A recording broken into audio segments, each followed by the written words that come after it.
प्रणव हमने बता दिया। अब जो दूसरा बीज मंत्र आता है वो क्या आता है? एम। बहुत सारी परंपराओं में एंग बोलते हैं इसको, तो एम एंग। अब ये क्या है? वाग बीज है।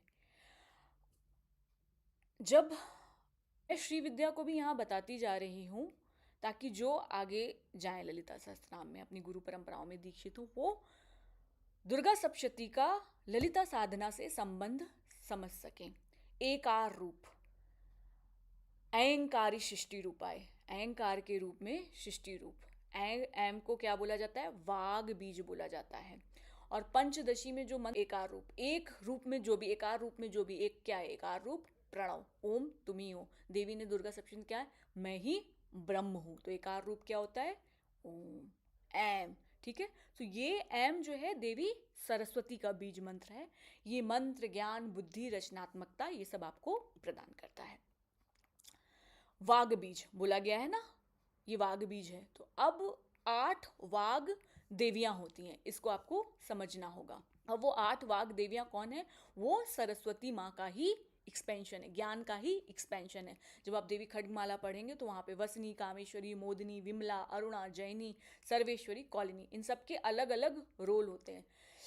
जो आपकी स्पीच है, उस स्पीच की जो अभिव्यक्ति, जैसे मैं कुछ समझा रही हूँ आपको, कितने अच्छे से समझा पा रही हूँ उसको, कितने अच्छे से अपनी बात को आपको अभिव्यक्त कर पा रही हूँ, उसकी अधिष्ठात्री देवी कौन होती है? वसिनी। कामेश्वरी, ज्ञान के माध्यम से इच्छाओं की पूर्ति कराने वाली देवी कौन है? काम ईश्वरी, काम की ईश्वरी। मोदिनी, मोदिनी मतलब आनंद। शिक्षा में आनंद और प्रसन्नता। आपके पास ज्ञान है लेकिन आप प्रसन्न नहीं, तो जब आपके पास ज्ञान है, उसमें ज्ञान हो जाने के बाद हमेशा आनंद में जो आप रहते हैं, उस तत्व के रियलाइजेशन होने के बाद, वो कौन है? मोदिनी।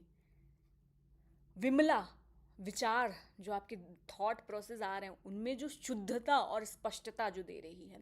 जैसे विचार तो बहुत होते हैं, बहुत सारे क्लटर थॉट्स होते हैं, लेकिन जो उनमें शुद्धता और स्पष्टता प्रदान करती है वो कौन होती है? विमला। अरुणा, ज्ञान की उज्जवल ऊर्जा का जो प्रतिनिधित्व करती हैं वो अरुणा है। जैनी, इस तरह जैनी है बौद्धिक प्रयासों में विजय।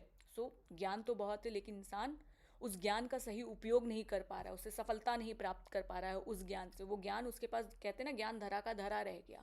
तो जैनी कौन है? उस ज्ञान से उसको सफलता प्रदान करती है। सर्वेश्वरी, समस्त ज्ञान की सर्वोच्च अधीश्वरी, सर्वेश्वरी। ललितांबिका को भी बोला जाता है। कौलिनी, कौलिनी ललिता माँ का भी नाम है। पवित्र ज्ञान की परिवर्तनकारी शक्ति का प्रतिनिधित्व करती हैं। और ये सभी देवियाँ सरस्वती के विभिन्न आयामों, ज्ञान के विभिन्न आयामों को दर्शाती। कहते हैं ना वाग देवी, एम बीज क्या है? वाग देवी वाग बीज है, right. So now if you understand कि हमारे 8 वाग देवियाँ क्या है, तो आप समझोगे ओके, जब आप एम शब्द का उच्चारण करते हो तो आप सरस्वती ज्ञान के किन आयामों को एक्टिवेट करते हो आपकी जिंदगी में, और ये ज्ञान आपको कैसे, कौन सी शक्तियां प्रदान करता है। ठीक। अब जब ये ज्ञान जब एक्टिवेट होता है तो हमारे वाणी के 4 स्तर क्या होते हैं। जब भी कोई आप मंत्र जाप करते हो, ये सारी चीजें आपको समझना मुझे लगता है ज़रूरी है, क्योंकि जब आप समझ रहे हो बीज मंत्रों को तो उसकी फाउंडेशन और साइंस से समझिए। 4 स्तर वाणी के क्या होते हैं? वैखरी, जैसे मैं अभी बोल रही हूँ, मंत्र जैसे बोला जाता है एम, हाँ, मुंह से बोल रहे हैं, कंपन उत्पन्न हो रहा है। मध्यमा, मंत्र, अब मंत्र आप बोल नहीं रहे, आप अंदर आपके चल रहा है। पश्यंती, अब आप बोल भी नहीं रहे हो लेकिन आपका मंत्र वाइब्रेट हो रहा है अंदर, आपको बोलने की जरूरत नहीं है, वो मंत्र की फ्रीक्वेंसी अंदर चल रही है। परावाणी, तो जब आप मंत्र की फ्रीक्वेंसी के साथ इंटरनली वाइब्रेट करना शुरू करते हो और इसमें ध्यान के बहुत गहरे अनुभव होते हैं। और परावाणी, जब आपकी वाणी उस ईश्वर की वाणी से मिल जाती है तो उसको बोलते हैं उच्चतम स्तर होता है वो, अजपा, वो दैट इज कॉल्ड परावाणी। तो वाणी के 4 स्तर क्या है? वैखरी, मध्यमा, पश्यंती, परावाणी। समझते हैं। एम वाग बीज, एम क्या है? ये वाग बीज मंत्र है। जब आप एम शब्द का प्रोनाउंस करते हैं, इस सेलेस्टियल साउंड मंत्र को जपते हैं, तो आप अपनी वाणी के इन 8 डायमेंशन, इन 8 जो आपको बोलते ताकत, इसको एक्टिवेट करते हैं और आप वैखरी से उस परावाणी तक जाते हैं। ठीक। अब फर्दर हम एम को विभाजित करते हैं। मैंने बताया था ना स्वर और व्यंजन क्या है, एम क्या है, अ वॉवेल है। और आ क्या रिप्रेजेंट करता है, आकाश तत्व। जब आ करते हैं कहीं ऑब्स्ट्रक्शन आ रही है, नहीं आ रही, सीधे आप मूलाधार से बोला नीचे से ऊपर तक निकल रहा है।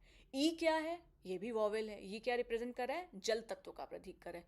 ई जब आप बोलोगे तो स्वाधिष्ठान में, स्वाधिष्ठान क्या होता है, आपके जल तत्व को रिप्रेजेंट करता है, तो वहां पे एक कंपन होता है। और बिंदु क्या होता है, आकाश तत्व को रिप्रेजेंट करता है, ब्रह्म को रिप्रेजेंट करता है। तो इस तरह साइंस क्या है, जब आप प्रोनाउंस कर रहे हैं इसको तो आपके डिफरेंट चक्रास पे स्पंदन हो रही है, और ये आपके वाणी के वाग देवी जो कहते हैं, वाणी के 8 आयामों को एक्टिवेट कर रहे हैं और आपकी वाणी को परावाणी तक ले जा रहे हैं। ठीक। उच्चारण के दौरान वायु पर प्रभाव, मैंने बताया था 5 वायु होती है, प्राणवायु, अपान वायु, उदान वायु, समान वायु और व्यान वायु। तो जब एम शब्द का उच्चारण करते हैं तो यह आपकी ऊपर ऊर्जा को ऊपर की ओर प्रभावित करता है, गला और सिर के क्षेत्र को प्रभावित करता है। अब गला क्या होता है, थ्रोट से क्या होता है, आप बोलते हो ना, वाणी, और सिर दिमाग बुद्धि, तो यही बोला गया है। एम शब्द का उच्चारण आपको वाणी में कुशलता देता है, वाग बीज है, बुद्धि बढ़ाता है आपकी। और प्राणवायु, तो ये आपको एकाग्रता प्रोवाइड करता है। श्वसन, प्राणवायु क्या होता है, जब सांस लेते हो तो ये आपके प्राणा को, एकाग्रता को नियंत्रित करता है। तो जब आप एकाग्र होगे, ध्यान के उस आयाम तक पहुंच पाओगे। ध्यान धारणा समाधि, पतंजल योग सूत्र है, इसको आगे समझाऊंगी। तो समाधि तक जाने के लिए आपको एकाग्रता चाहिए। तो सबसे पहला जो बीज मंत्र कहा गया है उनके बाद, वो एम बीज मंत्र कहा गया है। तो जब आप श्री विद्या साधना में जाते हो तो जो बाला बीज मंत्र है उसमें भी जो एक बीज मंत्र दिया जाता है वो एम है।